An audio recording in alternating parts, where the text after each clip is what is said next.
The morning sun cast long shadows across the Terra Shield station as Captain Jake Morrison sipped his coffee and watched Earth rotate slowly below. It was a peaceful Tuesday in March 2157, and Jake had been enjoying the quiet of the early shift. The orbital defense platform hummed softly around him, its sensors scanning the empty space beyond the moon. Jake had been stationed on Terra Shield for 3 years now. The job was mostly routine, monitoring space traffic, checking on the mining, ships heading to the asteroid belt, and making sure the Mars colony transport ships stayed on schedule. Earth's small fleet of defense ships patrolled nearby, but they rarely had anything more exciting to deal with than a broken navigation system or a bush. Medical emergency doc at 34 years old, Jake thought he had seen everything space had to offer. He was wrong. The first sign something was different came from sensor operator Lisa Chun. She frowned at her screen and tapped it twice with her finger. "Captain, I'm getting some weird readings out past Jupiter." Jake set down his coffee and walked over to her station. "What kind of weird?" "Mass signatures." "Big ones. But they're not showing up on any of our shipping schedules." Lisa's fingers danced across her keyboard, pulling up different views of the outer solar system. "Sir, these objects are huge. Much bigger than any ship we've ever built." Jake felt a cold chill run down his spine. "How many objects are we talking about?" 12. "No, wait." Lisa's eyes widened. 15. They just appeared on sensors, like they weren't there a minute ago. "That's impossible," Jake said. But even as he spoke, he knew something was very wrong. He hit the communication button on his chair. "Command, this is Terra Shield. We have unknown contacts in the outer system. Request immediate analysis." The voice of Commander Lisa Harper crackled through the speakers from Earth's defense headquarters. "In Colorado, Terra Shield, we see them too. We're trying to figure out what they are." All our deep space sensors just lit up like Christmas trees. Jake watched the sensor display with growing concern. The unknown objects were moving toward Earth, and they were moving fast. Too fast for anything humans had ever built. "Commander, based on their current speed, when will they reach Earth?" There was a pause before Harper answered. "Jake, you're not going to like this. At their current rate, they'll be here in 6 hours."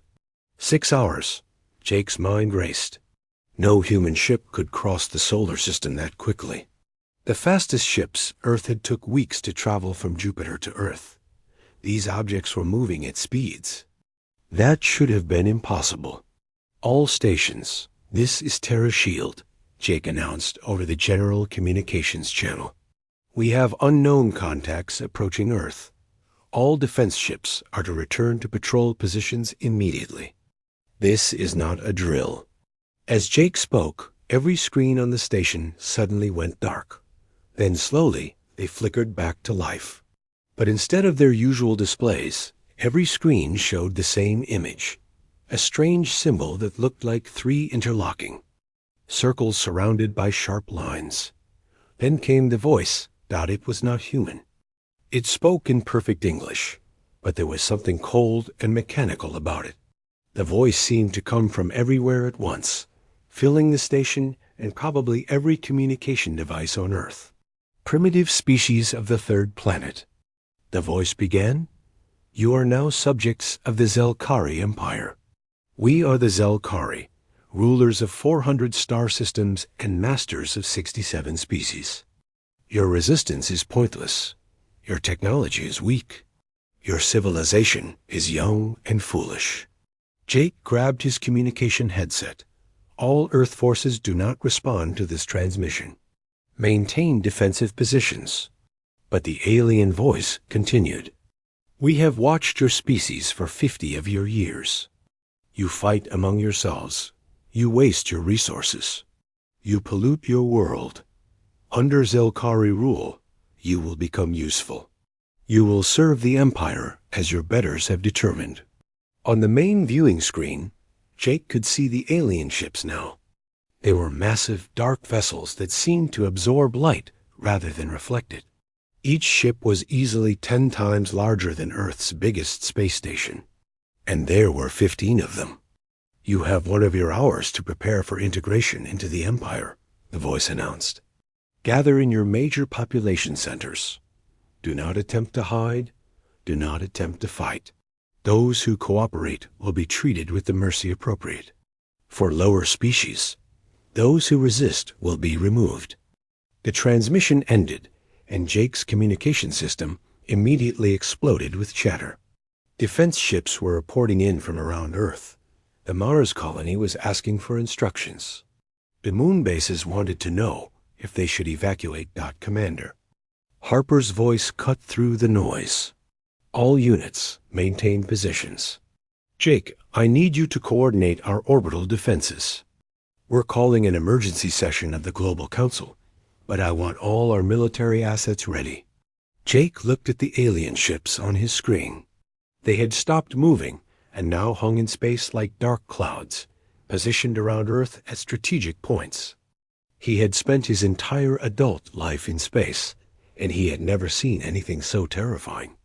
"Lisa," he called to his sensor operator, "are you picking up any energy readings from those ships?"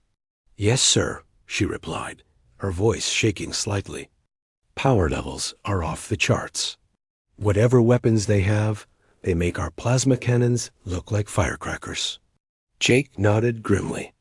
In his heart, he knew that Earth's small defense fleet stood no chance against ships like these. But he also knew that humans had never been good at giving up without a fight. He opened a channel to all Earth Defense Forces. "This is Captain Morrison. On Terra Shield. I know those ships look scary, and I know we're outgunned. But remember, we're fighting for our home. We're fighting for our families. We're fighting for the right to remain free. Whatever happens in the next few hours, let's make sure these aliens know they picked a fight with the wrong species." As Jake spoke, he watched the alien ships position themselves over Earth's major cities. Soon, he knew, the real test would begin. Earth was about to discover what it meant to fight for survival against an enemy from the stars. The aliens did not wait long to show their power. Just 30 minutes after their first message, a bright beam of energy shot down from one of the dark ships. It struck the abandoned city of Centralia in Australia, a place that had been empty. For decades after old mining accidents made it unsafe, Jake Morrison watched from Terra Shield as the energy beam hit the ground. The explosion was visible, even from orbit, a flash of white light that could be seen across half the continent. When the light faded, there was nothing left where the city had been. Just a smooth crater in the earth, still glowing with heat. Commander. Lisa Harper's voice came through the communication system, tight with shock. "They just wiped out 50 square miles in 3 seconds. Our most powerful nuclear weapons couldn't do that much damage." Jake stared at the crater on his screen. The message was clear. The aliens could destroy any city on Earth whenever they wanted. They had chosen an empty place for their demonstration, but next time they might not be so merciful. President Alex Coleman appeared on screens around the world an hour later. He looked older than his 58 years, his gray hair messy and his face pale. Behind him, Jake could see military advisors and scientists rushing back and forth with papers and tablet computers. "My fellow humans," President Coleman began, "we face a threat unlike anything in our history. These aliens have technology far beyond our own. They have shown they can destroy our cities with ease. But they have also shown they are willing to negotiate." Jake shook his head. This was not negotiation. This was surrender with extra steps. "I am ordering all military forces to stand down," the president continued. "We will not provoke these aliens into destroying our cities. We will cooperate with their demands while we try to find a peaceful solution." General Ryan Kelly appeared next to the president on screen. He was a tall man with short black hair and tired eyes. All military units are to return to base immediately. Do not engage the alien forces. Do not fire on their ships. Any commander who attacks without direct orders will be court-martialed. Jake felt sick to his stomach. He understood the president's reasoning, but it felt wrong to just give up. Around him, his crew looked confused and angry. These were military people who had trained their whole lives to defend Earth, and now they were being told to do nothing. The next few hours passed in a blur of confusion and fear. The alien ships moved closer to Earth, taking positions directly above major cities. New York, London, Tokyo, Moscow, and dozens of other cities now had massive alien vessels hanging over them like storm clouds. Then the alien ships began to land. They did not land gently. Each ship slammed into the ground with tremendous force, crushing buildings and sending shockwaves through the surrounding areas.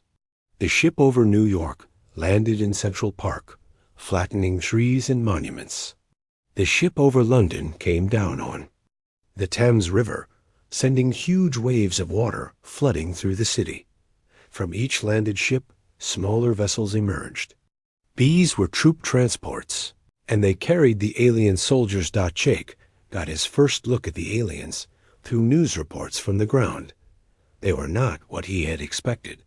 There were actually 4 different types of aliens, all working together. The largest were called Zorthek, and they looked like giant lizards walking on 2 legs. They were 8 feet tall with thick, scaly skin and claws like knives. These were clearly the soldiers. The second type were smaller and more insect-like. They had 4 arms and moved very quickly. The news reporters called them cricks, and they seemed to be the workers and technicians. They carried strange devices and were always busy with some task. The third type looked almost human, but their skin was blue, and they had large black eyes. These were the HFY, and they appeared to be the leaders and scientists. They spoke to humans in perfect English and seemed to know a lot about Earth's history and culture. The fourth type were the strangest of all. They floated instead of walking, and their bodies seemed to be made of some kind of energy rather than solid matter. These were the Novak, and they rarely spoke to humans at all. Colonel Ben Taylor was commanding the defense of Washington, D.C. when the aliens landed. There, he was a tough soldier who had fought in 3 different wars, but he had never seen anything like the alien forces that came out of their ship. "They're not just advanced," he reported to Commander Harper. "They're completely different from us. The big lizard ones are incredibly strong and fast. The insect ones can climb walls and work in places humans can't reach. And the blue ones seem to know things about us that we never told them." The aliens wasted no time in taking control. They set up processing centers in every major city. Large buildings were cleared out and turned into places where humans were brought to be sorted and classified. Dr. Elena Rodriguez was one of the first scientists to be taken to a processing center. She was 42 years old and had spent most of her career studying life on other planets. Now she was face to face with life from other planets, but not in the way she had always dreamed. The processing center in San Francisco was inside what used to be a shopping mall. Thousands of humans waited in long lines while alien technicians scanned them with strange devices. Dr. Rodriguez watched as families were separated. Children were sent to one area, adults to another. People who looked strong and healthy went to a third area, while older people and those who were sick went to a fourth. "What are you doing to us?" Dr. Rodriguez asked one of the blue-skinned HFY, who was operating a scanning device. The alien looked at her with its large black eyes. "We are determining your usefulness to the Empire. Those with strong bodies will work in our mines and factories. Those with intelligence will assist. Our scientists. Those with military experience will serve in our armies. Those who are too weak or too old will be disposed of." Dr. Rodriguez felt her blood turn to ice. Disposed of? You mean killed? We do not waste resources on useless subjects, the alien replied calmly. Your species produces far too many individuals who cannot contribute to the Empire. This will be corrected. Meanwhile, Jake Morrison was still on Terrashield, watching helplessly as his world was conquered. Earth's defense ships had been ordered to return to base, but many of them were being surrounded by alien fighters. The aliens were not taking any chances. They were disarming every human military unit they could find. Captain, Lisa Chun called from her sensor station. I'm picking up transmissions from the alien ships. They're not encrypted. I think they want us to hear them. Jake listened as the alien transmissions filled his headset. They were organizing the occupation of Earth with military precision. Different alien units were being assigned to different tasks. Some were securing military bases. Others were taking control of power plants and communication centers. Still, others were rounding up government leaders and military officers. Lieutenant Amy Foster was leading a squad of Marines in downtown Chicago when the aliens found them. She was 28 years old and had been in the Marines for 6 years. She had fought in conflicts around the world, but she had never faced an enemy like this. Take cover, she shouted as alien soldiers rounded the corner. The Zorthic warriors moved with frightening speed, their claws clicking on the pavement as they charged toward the human position. Amy's Marines opened fire with their assault rifles. The bullets struck the alien soldiers, but bounced off their scaly skin like they were hitting armor. The aliens did not even slow down. One of the Zorthek reached Amy's position and swatted her rifle out of her hands with one massive claw. Another grabbed Marine Corporal Danny Walsh and lifted him off the ground like he weighed nothing. Surrender now, the Zorthic warrior said in broken English, or we will break your bones. Amy looked around at her squad. Half of them were already on the ground, held down by alien soldiers. The others had their hands up in surrender. There was nothing she could do. We surrender, she said, hating every word. Within 3 weeks, the conquest of Earth was complete. Every major city was under alien control. Every military base had been captured or destroyed. The government of every nation had either surrendered or been replaced by alien administrators. Jake Morrison found himself transferred from Terrashield to an alien prison ship. Dr. Elena Rodriguez was taken to an alien research facility. Lieutenant Amy Foster was put in a camp with other captured soldiers. All around the world, humans were being sorted, classified, and prepared for their new lives as slaves of the Zelkari Empire. But the aliens had made one crucial mistake. They thought they understood humans based on their observations. They thought humans would accept slavery the way other conquered species had. They were about to learn that humans were different from any species they had ever encountered before. 3 years had passed since the aliens conquered Earth. Dr. Elena Rodriguez sat in her assigned chair in the Zelkari research facility, pretending to work on the project they had given her. The aliens thought she was helping them study human biology so they could make humans work better as slaves. They had no idea she was actually learning everything she could about their technology. The research facility was built inside what used to be Stanford University in California. The aliens had kept most of the human scientists alive because they needed people who understood Earth's plants, animals, and resources. Dr. Rodriguez had been chosen because of her work studying life on other planets. The irony was not lost. On her dot, her supervisor was a Vex High named Kethmer.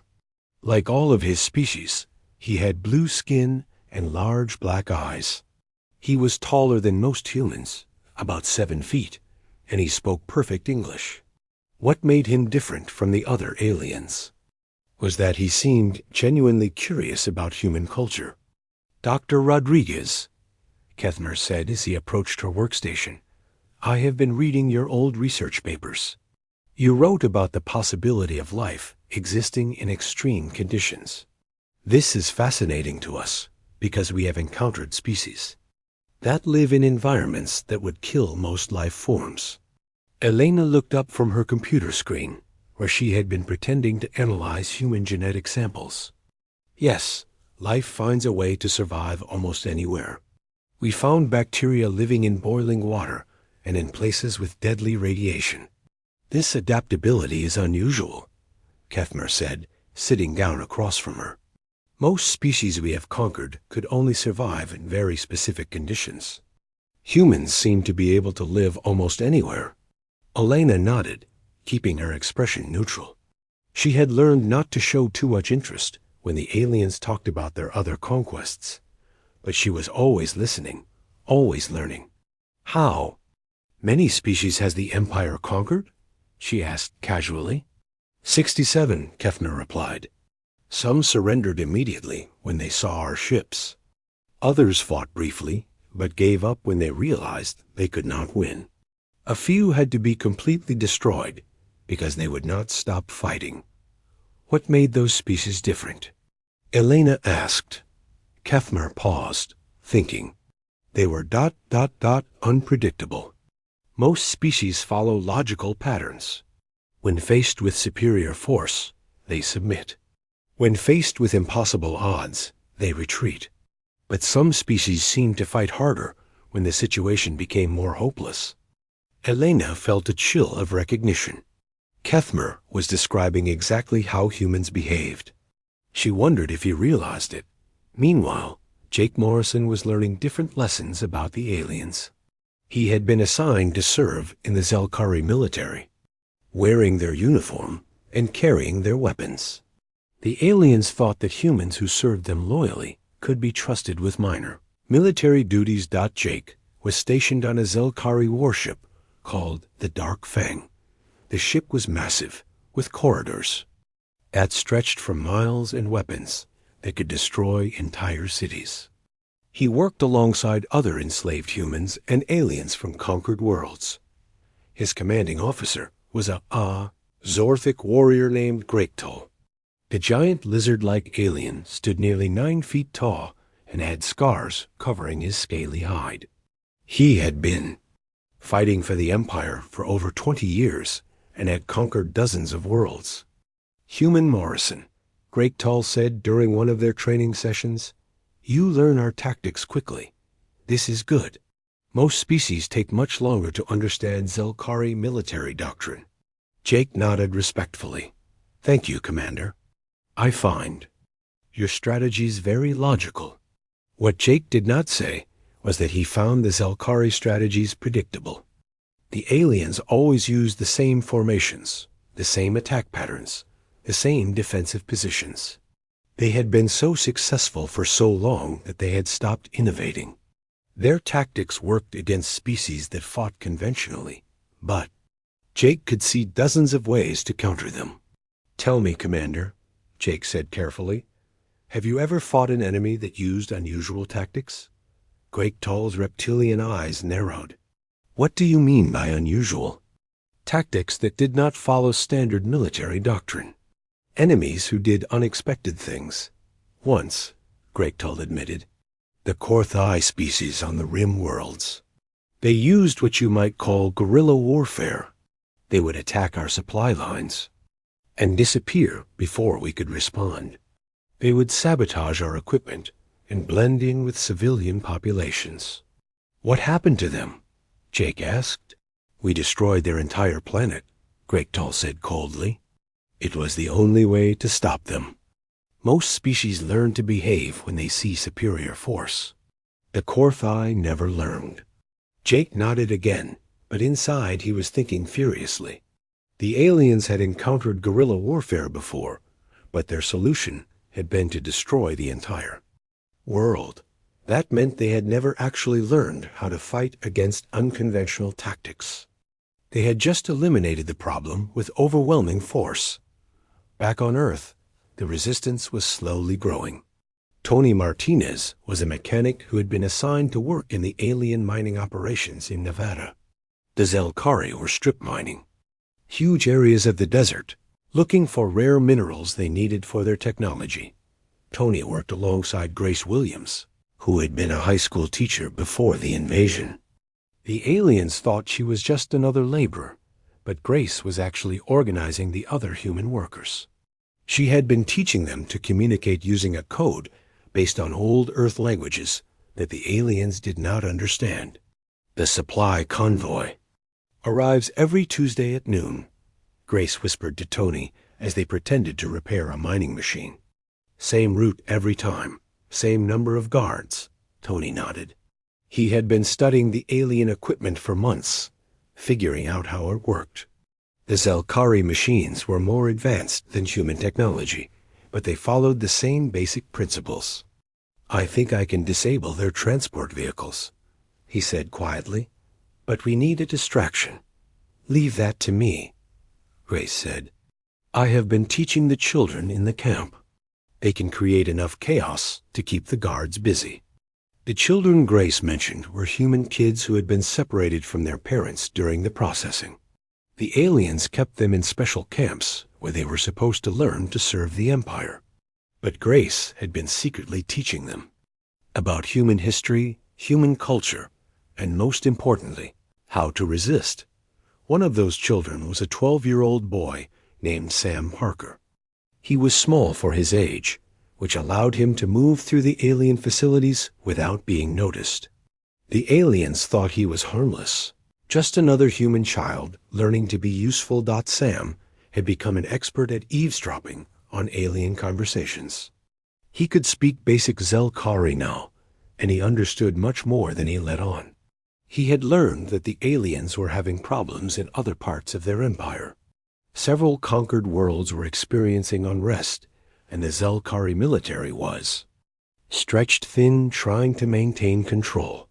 Miss Williams, Sam whispered to Grace during one of their secret lessons, I heard the blue aliens talking. They said something about rebellions on the outer worlds, and they mentioned something about humans being sent to those worlds to help fight. Grace felt her heart race. If humans were being sent to fight on other worlds, it meant they might be able to make contact with other enslaved species. It also meant the Empire was not as stable as it appeared. Dr. Rodriguez was discovering the same thing from her position in the research facility. While studying alien biology, she had gained access to Zelkari medical records. She learned that the Empire was facing resource shortages, population problems, and increasing resistance from conquered worlds. Kethmer, she said to her supervisor, one day, I noticed that many of the species in these medical files show signs of malnutrition and stress. Are there problems with food production in the Empire? The Vexhai scientist looked uncomfortable. The Empire is vast, he said carefully. Managing resources across hundreds of worlds is complex. Some worlds produce food, others produce minerals. Others provide labor. The system works, but it requires constant adjustment. Elena nodded, but she was thinking about what he had not said. The system was failing. The Zelkari had conquered so many worlds that they could not manage them all effectively. They were like a predator that had caught prey too large to swallow. That night, Elena made a decision. She had been collecting information for 3 years, learning about alien technology and the weaknesses of the Empire. It was time to start using that knowledge. She began working on a computer virus, something that could infect Zelkari systems without being detected. She also started developing plans for weapons that could use human materials to defeat alien defenses. Most importantly, she began reaching out to other human scientists in the facility, building a network of people who could help when the time came to fight back. The aliens thought they had broken human resistance. They thought 3 years of slavery had taught humans to accept their fate. They were about to learn that humans had spent those 3 years learning, planning, and preparing. The real war was about to begin. The uprising began at exactly midnight on December 7th, 2160. Dr. Elena Rodriguez had chosen the date carefully. It was the anniversary of Pearl Harbor, a day when humans had shown they could fight back after a surprise attack. She thought it was fitting. Elena sat in her laboratory at the Stanford Research Facility, her fingers hovering over her computer keyboard. For months, she had been perfecting her computer virus. It was designed to look like normal research data, but once it infected the Zelkari computer systems, it would spread like wildfire and shut down their most important equipment. "Are you ready?" she whispered into her hidden communicator. The device was made from parts she had stolen from alien equipment over the past year. It looked like a simple pen, but it could reach resistance cells all over the world. "Chicago is ready," came Tony Martinez's voice from the mining facility in Nevada. "New York is ready," whispered Katie Brooks. She had been hiding in the ruins of the city for 3 years, building a network of fighters and gathering weapons. "The orbital stations are ready," came Jake Morrison's voice from the Zelkari warship Dark Fang. Elena took a deep breath. "Operation Homecoming begins now." She pressed the enter key on her computer. The virus immediately began copying itself into every Zelkari system connected to the research facility's network. Within minutes, it would spread to every alien installation on Earth and beyond. At the same time, Katie Brooks was leading her team through the tunnels beneath New York City. She had been a Marine sergeant before the invasion, and she had spent 3 years learning how to fight the aliens. Her team carried weapons they had built themselves, using human materials and alien technology. "Remember," she told her fighters as they approached the alien processing center, "their shields are designed to stop energy weapons, not our homemade explosives. Hit them hard and fast, then disappear before they can respond." The processing center had been built in what used to be Madison Square Garden. Thousands of humans were held there, waiting to be shipped to alien worlds as slaves. Katie's job was to free them and destroy the facility. Her team emerged from the tunnels directly under the building. The alien guards were not expecting an attack from below. Katie threw her first explosive device, a bomb made from old car parts and alien power cells. It exploded with tremendous force, tearing a hole in the building's floor. The Zorthak guards rushed toward the explosion, but Katie's team was already moving. They had studied alien tactics for years and knew exactly how the guards would respond. Instead of fighting the guards directly, they attacked the support systems of the building. "Take out the power generators," Katie shouted. Her fighters spread out, each one heading for a different target. Within minutes, the entire facility was without power. The force fields holding the human prisoners shut down, and thousands of people began to pour out of their cells. Meanwhile, in Nevada, Tony Martinez was putting his own plan into action. He had been working in the mining facility for 2 years, learning everything about the alien equipment. Now he was turning that knowledge against his captors. The aliens used massive machines to strip mine the desert. These machines were protected by energy shields and guarded by Krix warriors, the insect-like aliens who served as technicians and workers. But Tony had discovered that the machines had a weakness. "Grace, are the children ready?" he asked into his communicator. Grace Williams was positioned near the alien command center with a group of human children. The aliens thought the children were harmless, so they paid no attention to them. That was a mistake. "Ready?" Grace replied. "Sam, you know what to do." 12-year-old Sam Parker nodded and walked casually toward the alien guards. He had been practicing this moment for months. He spoke to the guards in their own language, telling them there was a problem with one of the mining machines on the other side of the facility. The guards were used to taking orders from human children who had been trained to serve the Empire. They did not suspect anything when Sam led them away from their posts. As soon as they were gone, Grace and the other children began sabotaging the command center's equipment. At the same time, Tony was planting his explosives on the mining machines. These were not ordinary bombs.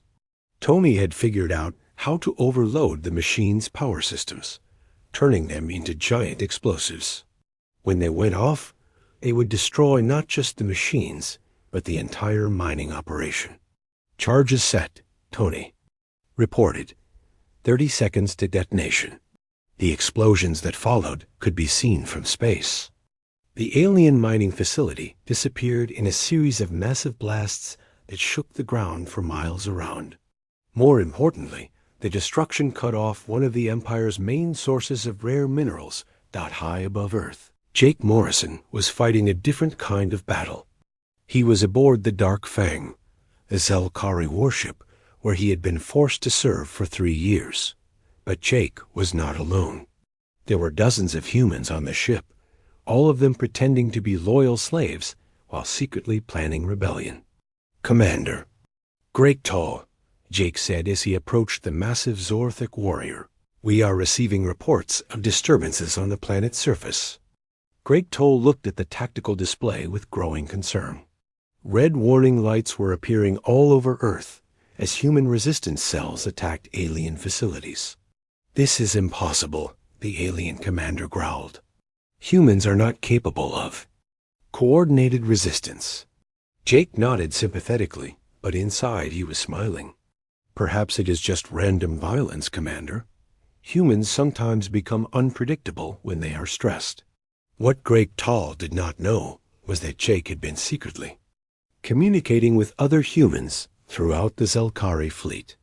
They had been planning this moment for months, waiting for Dr. Rodriguez's signal to begin their own attack.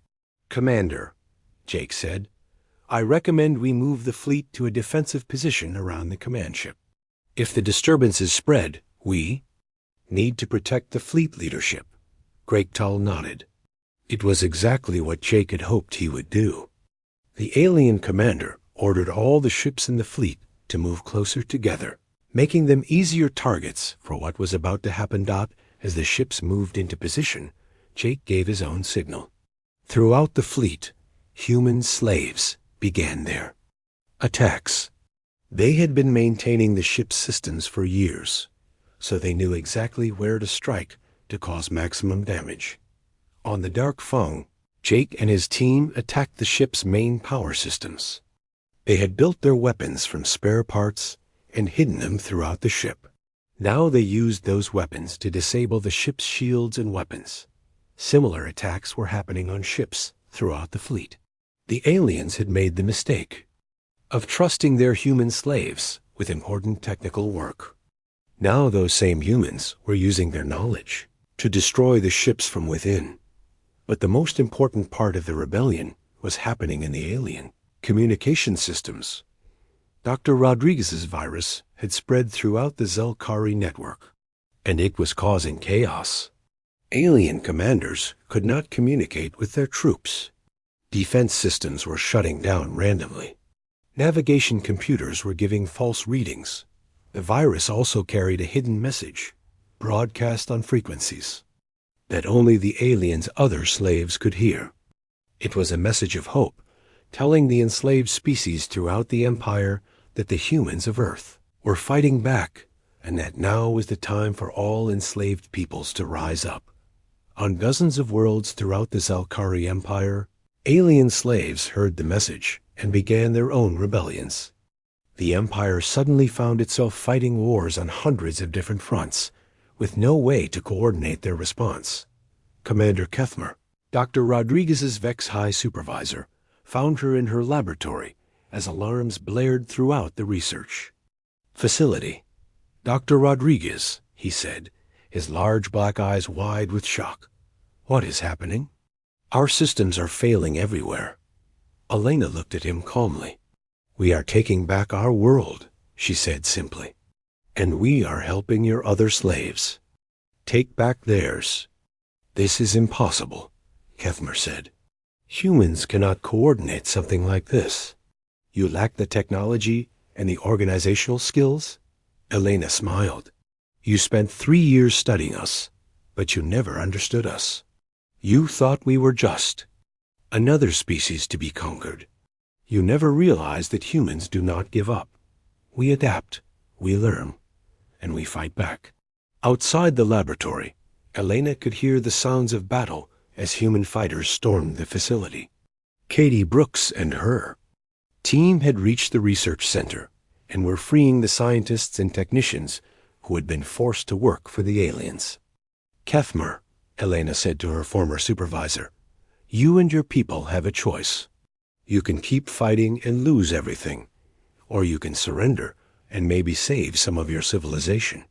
The Vex-High scientist stared at her in disbelief. 3 years ago, the Zelkari Empire had conquered Earth in a matter of weeks. Now, in a single day, that same Earth was bringing down an empire that had ruled hundreds of worlds for thousands of years. How?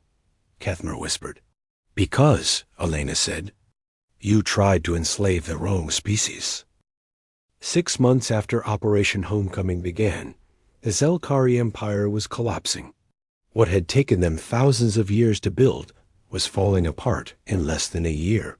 The humans had done something no other species had ever managed to do. They had turned the Empire's greatest strength into its greatest weakness.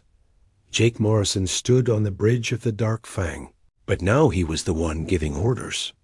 Commander Greg Tall sat in chains nearby, along with the other Zelkari officers who had surrendered when their ship was captured. The massive warship was now part of the human resistance fleet, patrolling the outer solar system and protecting Earth from any remaining alien forces. Captain Morrison called Lieutenant Amy Foster from the communications station. She had been freed from the prison camps and now served as Jake's second in command. We're receiving a priority transmission from Earth Command. Jake nodded. Put it through. Commander Lisa Harper's face appeared on the main screen. She looked tired but victorious. Behind her, Jake could see the rebuilt defense headquarters in Colorado. Jake, we've got news from the outer worlds. The rebellion has spread to over 300 planets. The Zelkari High Command is requesting a meeting. A meeting? Jake asked. What kind of meeting?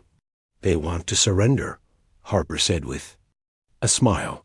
Formal, complete surrender. They're asking for mercy. Jake looked at the chained Gregtol. The once proud Zorthik warrior would not meet his eyes. 3 years ago, this same alien had commanded dozens of ships and conquered entire worlds.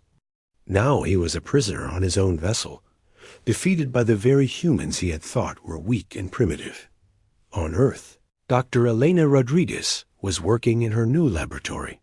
It was built in the same building where she had been forced to serve the aliens, but now it was under human control. She was no longer studying alien biology to help them enslave humans. Instead, she was working on technology that would help all the freed species rebuild their civilizations. Dr. Rodriguez called Dr. Peter Collins, one of the other scientists, who had been freed from alien captivity. The delegation from the Nix-High homeworld has arrived. They want to thank you personally. Elena looked up from her work. The Nix-High were one of the species that had been enslaved by the Zelkari for over 1,000 years. When the human rebellion began, they had been among the first to join the fight. Their knowledge of the Empire's weaknesses had been crucial. To the Resistance's success, a tall, graceful alien entered the laboratory. Her name was Ventar, and she had been fighting the Zelkari longer than any human had been alive. Her species looked similar to humans, but with silver skin and larger eyes. She moved with the fluid grace of someone who had spent centuries learning to survive under alien rule. Dr. Rodriguez, Ventar said in accented but clear English, "My people owe you a debt we can never repay. For 1,000 years, we believed freedom was impossible. You and your species have proven us wrong." Helena shook her head. "We couldn't have done it without you and the other enslaved species. You gave us the information we needed about the Empire's structure. You taught us about their weaknesses. But it was humans who had the courage to act on that information, Ventar replied. Other species had the same knowledge.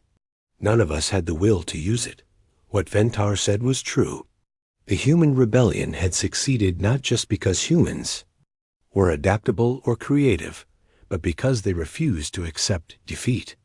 Every other species the Zelkari had conquered had eventually given up hope. Humans never did. Tony Martinez was now working on a very different kind of project. Instead of sabotaging alien mining equipment, he was helping to build new ships for the growing alliance of free worlds. The shipyard was located in the asteroid belt, using materials from the same mines where he had once been a slave. Tony called Grace Williams as she approached his workstation. She was now serving as a diplomat, helping to coordinate between Earth and the other freed worlds. The representatives from the Korthai worlds want to meet with you. They heard about your work destroying the Nevada facility. Tony smiled. The Korthai were the species that Commander Grektal had mentioned, the ones who had fought guerrilla warfare against the Zelkari until their world was destroyed. It turned out that not all of them had died. Survivors had been scattered throughout. The Empire is slaves, and when the rebellion began, they had been eager to fight back. What do they want to talk about? Tony asked. They want to learn human engineering techniques, Grace replied. They think combining their guerrilla tactics with human technology could help liberate even more worlds. Meanwhile, Katie Brooks was leading a very different kind of mission. She was aboard a captured Zelkari transport ship, heading toward the Empire's capital world. Her mission was not to fight, but to negotiate. The Zelkari High Command had finally agreed to formal surrender talks, and they wanted to meet with the leaders of the human resistance. Are you nervous? Asked Sam Parker, who was now 15 years old and serving as Katie's communications specialist. The boy who had once been forced to spy on alien guards was now helping to coordinate the end of an empire. A little, Katie admitted. 3 years ago, these same aliens were our masters. Now we're going to accept their surrender. It feels strange. Do you think they'll try to trick us? Sam asked. Katie shook her head. They're too desperate for tricks. According to our intelligence, they've lost control of over 80% of their territory. Their remaining forces are scattered and demoralized. They know they can't win. The capital world of the Zelkari Empire was called Veltar, and it had been the center of galactic power for thousands of years. Now it was a world under siege, surrounded by fleets of rebel ships from dozens of different species. The once mighty Zelkari were trapped on their own homeworld. The surrender ceremony took place in the same hall where the Zelkari High Council had once planned the conquest of new worlds. Now it was filled with representatives from all the species they had enslaved. Humans, Nixhai, Korthai, and dozens of others stood together as equals for the first time in centuries. President Alex Coleman led the human delegation. He was older. Now, his hair completely gray, but his eyes were bright with victory. Beside him stood Commander Harper, Dr. Rodriguez, Jake Morrison, and the other leaders of the human resistance. Across from them sat the remaining members of the Zelkari High Council. There were only 5 of them left. The others had either been killed in the fighting or had fled to distant worlds. Supreme Commander Zektar, the highest-ranking Zelkari military officer, looked nothing like the proud conqueror he had once been. His scales were dull, his eyes defeated. Representatives of the free worlds, Zektar began, his voice barely above a whisper. The Zelkari Empire formally surrenders. We acknowledge our defeat and request mercy for our surviving people. President Coleman stood up. 3.5 years ago, you came to our world. You told us we were primitive. You said resistance was futile. You tried to enslave us because you thought we were weak. Zektar nodded slowly. We were wrong. We did not understand what humans truly were. What we are, President Coleman said, is a species that refuses to give up. We adapt. We learn. We fight for freedom, not just for ourselves, but for everyone. That's what makes us different from you. Dr. Rodriguez stepped forward. Commander Zektar, you asked for mercy. We will give you something your empire never gave to others. We will give you a choice. Your people can continue to live, but not as rulers. You will be equals among the free worlds, subject to the same laws as everyone else. And if we refuse? Zektar asked. Jake Morrison answered. Then you will share the fate of all tyrants. You will disappear into history, forgotten and unmourned. Zektar looked around the hall at the representatives of all the species his people had enslaved. He saw Nix High, who had suffered for 1,000 years. He saw Korthai, whose homeworld had been destroyed. He saw humans who had turned defeat into victory in just 3 years. We accept, he said finally. We surrender completely and unconditionally. We beg for your mercy. The hall erupted in cheers from representatives of hundreds of worlds. The Zelkari Empire, which had ruled the galaxy for thousands of years, was finally dead, but the humans were not finished. President Coleman raised his hand for silence. This is not just the end of an empire, he said. This is the beginning of something new. We propose the creation of a galactic federation based on the principles of freedom, equality, and mutual cooperation. Elena Rodriguez smiled as she watched the ceremony. Humans had done more than just win their freedom. They had become the champions of liberty for an entire galaxy. They had proven that sometimes the greatest strength comes not from advanced technology or superior numbers, but from an unbreakable spirit and the courage to stand up for what is right. The Zelkari had tried to enslave Earth. Now they know. The galaxy's peoples would learn what it meant to be truly free.